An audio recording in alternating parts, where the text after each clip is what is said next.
Education. Hope you good and healthy. दोस्तों आज हम देखेंगे आप भले तो जग भला। दोस्तों इससे पहले माइग्रेशन प्लान और साथ में बिग लेसन प्लान डिस्कस किया और साथ ही साथ में 2019 और 2020 के भी क्वेश्चन पेपर डिस्कस किए हैं, जिसे आप मेरी प्लेलिस्ट में जाकर देख सकते हैं। तो चलिए दोस्तों आज का वीडियो स्टार्ट करते हैं। सबसे पहले हम डालते हैं डेट, फिर प्रशिक्षण केंद्र का नाम, फिर विषय हिंदी, उप विषय गद्य प्रकरण आप भले तो जग भला क्लास 6 अवधि 35 मिनट। फिर आता है सामान्य उपदेश में पहला पॉइंट विद्यार्थियों को गद्य पद खंड का उच्चारण करवाना। दूसरा होगा विद्यार्थियों को भाषण के शास्त्रीय पक्ष जैसे व्याकरण एवं गद्य की कई शैलियों से परिचित कराना। तीसरा छात्रों को पूर्ण मनोयोग से सुनने एवं अर्थ ग्रहण करने योग्य बनाना। फिर चौथा होगा विद्यार्थियों को लिखित एवं मौखिक अभिव्यक्ति से पारंगत कराना। पांचवा होगा विद्यार्थियों की निरीक्षण बोध व्याख्या एवं विवेचन शक्तियों का समीक्षा करने योग्य बनाना। फिर इसके आगे आता है विशिष्ट उपदेश। विशिष्ट उपदेश के अंतर्गत आता है विशिष्ट उपदेश के पक्ष, जिसमें पहला होगा ज्ञानात्मक, जिसमें विद्यार्थी आप भले तो जग भला नामक पाठ के विषय में ज्ञान प्राप्त कर सकेंगे। दूसरा होगा अवबोधात्मक, जिसमें विद्यार्थी आप भले तो जग भला नामक पाठ की व्याख्या कर सकेंगे।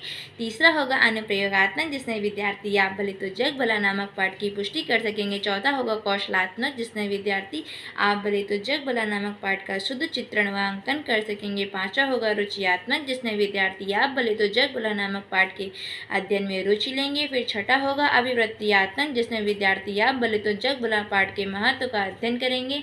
फिर आता है सहायक सामग्री में कक्षा उपयोगी सहायक सामग्री। पूर्व ज्ञान में होगा विद्यार्थी आप भले तो जग भला नामक पाठ की सामान्य जानकारी रखते हैं। और प्रस्तावना में होगा पृथ्वी पर सबसे अधिक सामाजिक प्राणी कौन है, तो मनुष्य है। दूसरा होगा मनुष्य को अपने से बड़ों के साथ कैसा व्यवहार करना चाहिए, तो उनका सम्मान करना चाहिए। तीसरा होगा यदि हम बड़ों का सम्मान करेंगे तो हमारे साथ कैसा व्यवहार करेंगे, तो वो भी हमारे साथ सम्मान करेंगे। फिर चौथा होगा यदि हम दूसरों का सम्मान करते हैं तो आपको भी प्रेम व सम्मान मिलता है। इससे संबंधित कोई एक कहानी बताइए, तो यहाँ पे समस्या। अब इसके आगे आता है उपदेश कथन। उपदेश कथन में आप लिखेंगे कि आज हम लोग श्रीमन्नारायण जी द्वारा रचित आप भले तो जग भला नामक पाठ का अध्ययन करेंगे। फिर आता है स्पष्टीकरण में कि एक विशाल कांच के महल में न जाने किधर से एक भटका हुआ कुत्ता घुस आता है, जो हजारों कांचों के टुकड़ों में अपनी शक्ल देखकर चौंक जाता है। जिसने नजर डाली उधर ही उसको अपने जैसे ही कुत्ते दिखाई दिए। वे समझा कि ये सब उस पर टूट पड़ेंगे और उसे मार डालेंगे। अपनी शान दिखाते हुए भी भौंकने लगा और सभी कुत्ते पर भौंकते हुए दिखाई पड़े।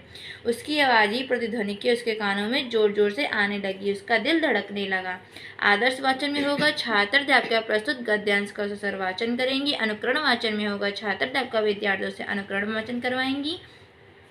उच्चारणाभ्यास में आप लिखेंगे कांच, शक्ल, चौका, हजारों, धड़कने। फिर बोध प्रश्न में आप पहला क्वेश्चन लिखेंगे कि पाठ के शीर्षक आप भले तो जग भला का क्या आशय है, तो आप लिखेंगे जो जिसके साथ जैसा व्यवहार करता है वह बदले में वैसा ही पाता है। दूसरा एक विशाल कांच के महल में कौन घुस आया था, तो कुत्ता घुस आया था। काठिन्य निवारण एवं श्यामपट सारांश में आप लिखेंगे शब्द, अर्थ, विधि, प्रयोग, जिसमें पहला होगा शब्द, अमल, अर्थ होगा व्यवहार, विधि होगी वाक्य प्रयोग, प्रयोग होगा हमें बड़ों से हमेशा अच्छे व्यवहार से बात करना चाहिए।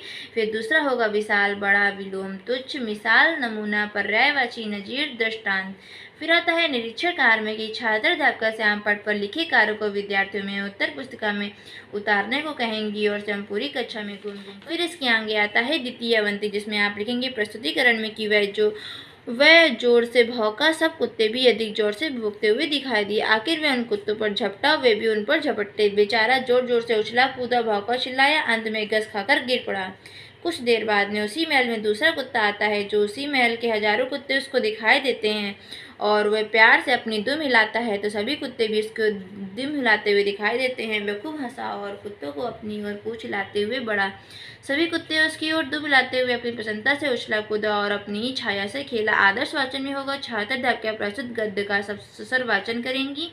अनुकरण वाचन में आप लिखेंगे छात्र अध्यापिका विद्यार्थियों से अनुकरण वाचन करवाएंगे। फिर आता है उच्चारणाभ्यास में कि चिल्लाना, खुश, प्रसन्नता, उछला, जोर, पूछ हिलाना, दुम। फिर आता है बोध प्रश्न में पहला कि कांच के महल में जाते ही दूसरे कुत्ते ने कैसा व्यवहार किया, तो वह डरा हुआ और प्यार से पूछ हिलाते हुए आगे बढ़ा। दूसरा होगा लेखक को इस किस्से का स्मरण कब होता है, तो लेखक जब अपने मित्र को हमेशा परेशान, नाराज और चिड़चिड़ाते हुए देखता है तब। फिर आता है काठिन्य निवारण एवं श्यामपट सारांश में पहला होगा शब्द प्रसन्नता, अर्थ होगी खुशी, विधि होगा वाक्य प्रयोग और प्रयोग में आप लिखेंगे वह प्रसन्नता के मारे उछल कूद करने लगा। फिर दूसरा होगा जोर, तेज वाक्य प्रयोग, वह जोर से चिल्लाने लगा। फिर तीसरा अशिक्षा। फिर आता है मूल्यांकन प्रश्न। पहला कि पाठ के शीर्षक आप भले तो जग भला का क्या आशय है, तो दूसरा होगा दुनिया कांच के महल जैसी है, अपने स्वभाव की छाया ही उस पर पड़ती है, इस पंक्ति की भाव स्पष्ट कीजिए। फिर तीसरा होगा गांधी जी ने अपने आश्रम को प्रयोगशाला क्यों कहा। फिर गृहकार में लिखा कि 4 विकल्प दीजिए, जिसमें से पहला विकल्प में कोई भी सही निशान लगाइए। तो आप लिखेंगे सेंटेंस कि लोग अपने प्रेम और नम्रता का बर्ताव करेंगे जब आप।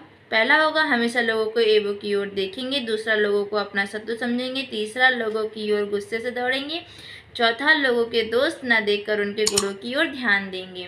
तो दोस्तों आज की वीडियो यहीं पे समाप्त होता है। अगर आपको मेरा वीडियो पसंद आए तो प्लीज़ वीडियो को लाइक करिएगा, सब्सक्राइब करिएगा और दोस्तों के साथ मेरे चैनल को शेयर कर दीजिएगा। मिलते हैं नेक्स्ट वीडियो में नेक्स्ट टॉपिक के साथ, तब तक के लिए बाय बाय।